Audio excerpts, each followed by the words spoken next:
बदलाव हो रहे हैं, मैं चाहूंगी कि आप दर्शकों को आसान भाषा में समझाइए क्या क्या वो बड़े बदलाव है जो देखने को मिलेंगे। जी थैंक यू।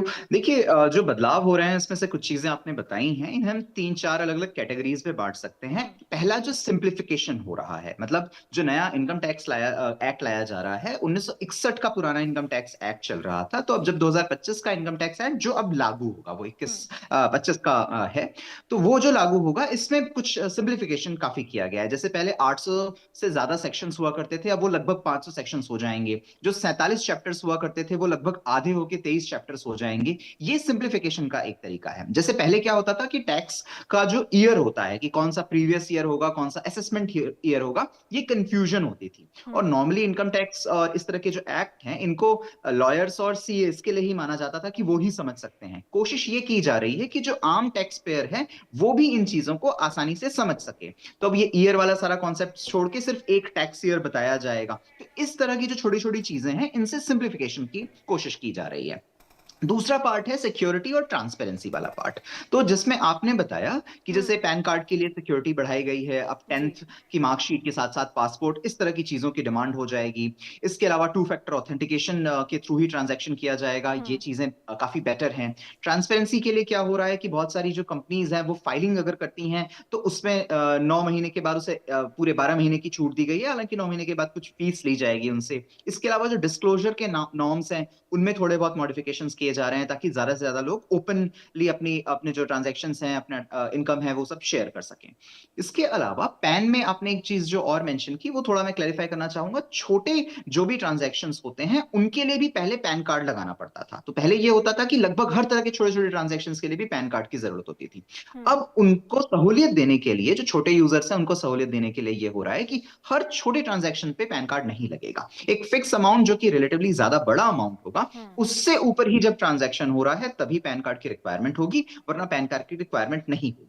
तो यही हम्म। गवर्नमेंट का इसमें एम है कि वो इस तरह के जो बड़े ट्रांजैक्शंस हो रहे हैं उनको वो पकड़ना, एटलीस्ट उन पर निगरानी रखना चाहते हैं कि किस तरह के बड़े ट्रांजैक्शंस किए जा रहे हैं। और उनको जो डेटा ड्रिवन बात हो रही है कि उसके हिसाब से एनालाइज करना, उसके हिसाब से समझना कि किस तरह से हम इन चीजों को और बेहतर कर सकते हैं, ट्रांसपेरेंसी बढ़ा सकते हैं और सिक्योरिटी बढ़ा सकते हैं। ये हम्म। सारी चीजें यहाँ पे इनकॉर्पोरेट की जा रही हैं। इसके अलावा जितनी भी चीजें आती हैं वो टैक्सेस के अराउंड आती हैं, हम्म। कि कुछ चीजों में टैक्सेस या फिर कॉस्ट बढ़ रही है। जैसे पीएनबी और बंधन का आपने एग्जांपल लिया, यहाँ पर एटीएम का जो विड्रॉल है उसकी लिमिट 5 फिक्स कर दी गई है।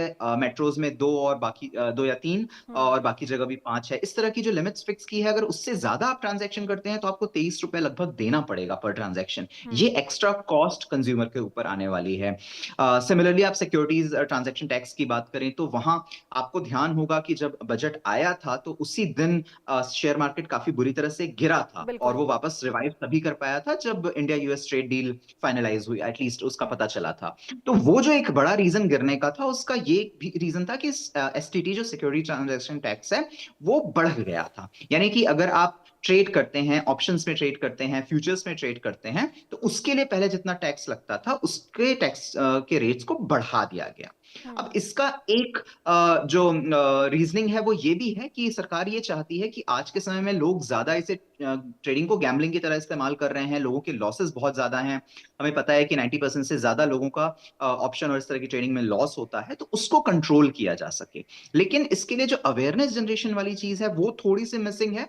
तो इसका एक नेगेटिव कॉन्सिक्वेंस जो हमें देखने को मिलेगा वो ओवरऑल ट्रेडिंग के वॉल्यूम में, इक्विटी के ट्रांजेक्शन में, वहां जो फंडिंग है, जो पैसा है, उसमें थोड़ी कमी आएगी। और जो फॉरेन के जो इंस्टीट्यूशनल इन्वेस्टर्स हैं, मे बी वो भी इन चीजों में कुछ बैकआउट कर सकते हैं। तो इस तरह की कुछ हम्म। जो नियम हैं ये थोड़ा प्रॉब्लमेटिक भी हो सकते हैं।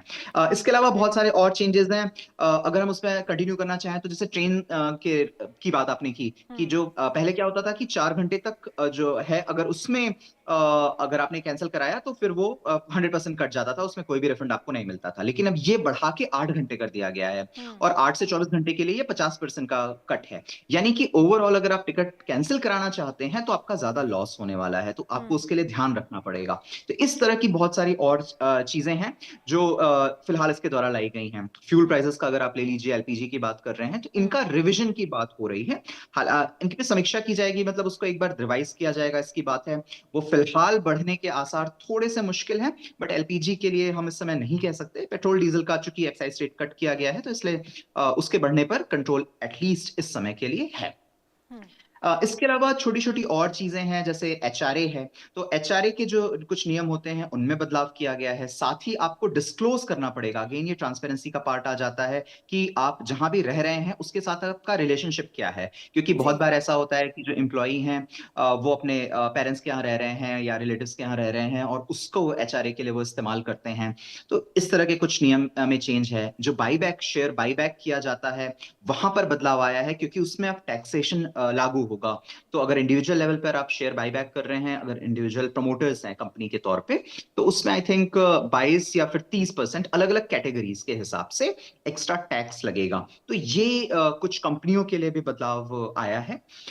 एक जो अच्छी चीज और इंपॉर्टेंट चीज और हो सकती है उसमें ये है कि नॉर्मली क्या होता था, पहले कंपनियां ऐसा करती थी कि जो भी एम्प्लॉयर्स को वो सैलरी देती थी, उन जी सैलरी में बेसिक पे को काफी कम रखती थी, जी और जी। उसके बाद एक्स्ट्रा अलाउंसेस जोड़ जोड़ के उनको बड़ा करती थी। अब ये बेसिक पे कम रखने का फायदा जो एम्प्लॉयर है या कंपनी है उनको ये होता था कि उनको ईपीएफ कम देना पड़ता था, और जब वो पर्सन वो कंपनी छोड़कर जाता था, तो ग्रेच्युटी तो जो देनी पड़ती थी वो भी बेसिक पे के परसेंटेज पे देनी पड़ती थी, इसलिए वो ग्रेच्युटी भी कम देनी पड़ती थी।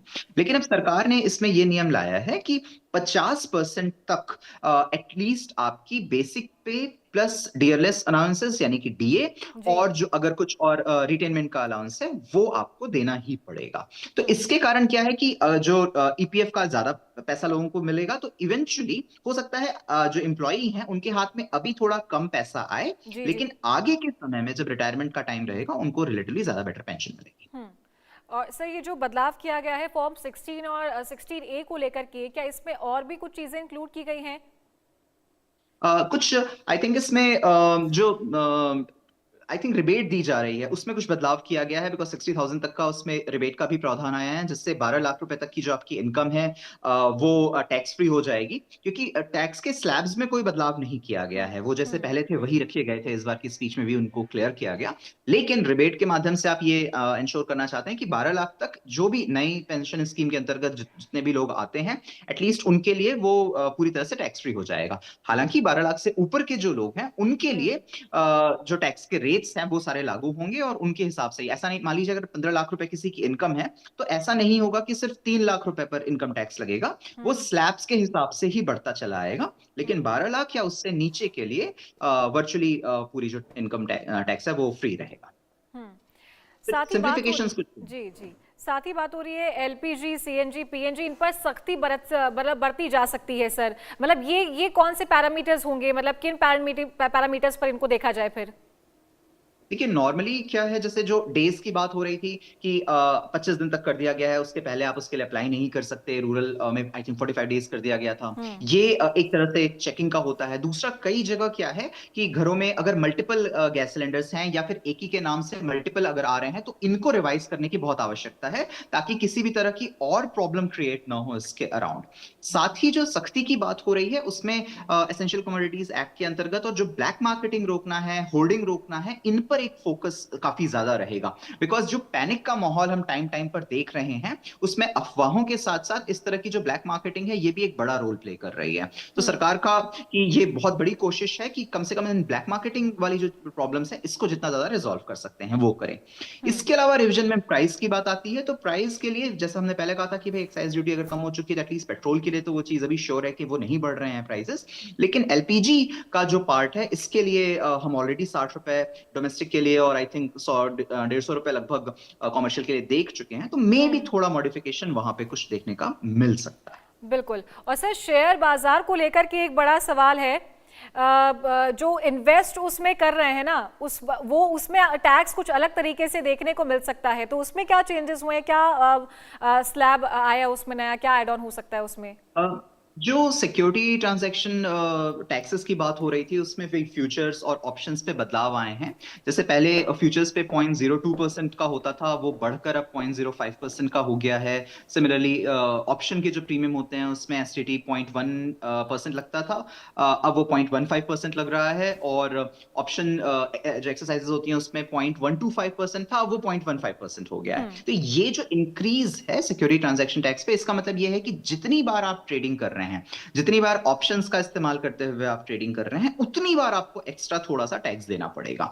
तो जितने ठीक है। ज्यादा आप ट्रांजैक्शंस करेंगे, जितने ज्यादा आप ट्रेड्स करेंगे, वो प्राइसेस थोड़े से बढ़ते हैं। हम्म। और इसी में जब अमाउंट बढ़ता है, जैसे एफपीआईज यानी कि जो फॉरेन पोर्टफोलियो इन्वेस्टर्स हैं वो, या एफआईआईज हैं, इंस्टीट्यूशनल इन्वेस्टर्स हैं, ये जब इन्वॉल्व होते हैं और इनके लिए अगर प्राइसिंग ज्यादा हाई हो जाती है, तो जी। ओवरऑल जो वॉल्यूम है, ट्रेड का वॉल्यूम है, उसमें थोड़ी कमी आ सकती है। इसी के साथ साथ एक सोवरेन गोल्ड बॉन्ड का भी सिनेरियो है। उसमें क्या हुआ है, ये बोला गया है कि अगर आरबीआई ने वो सोवरेन गोल्ड बॉन्ड इशू किया है जी। तो उस पे कोई टैक्स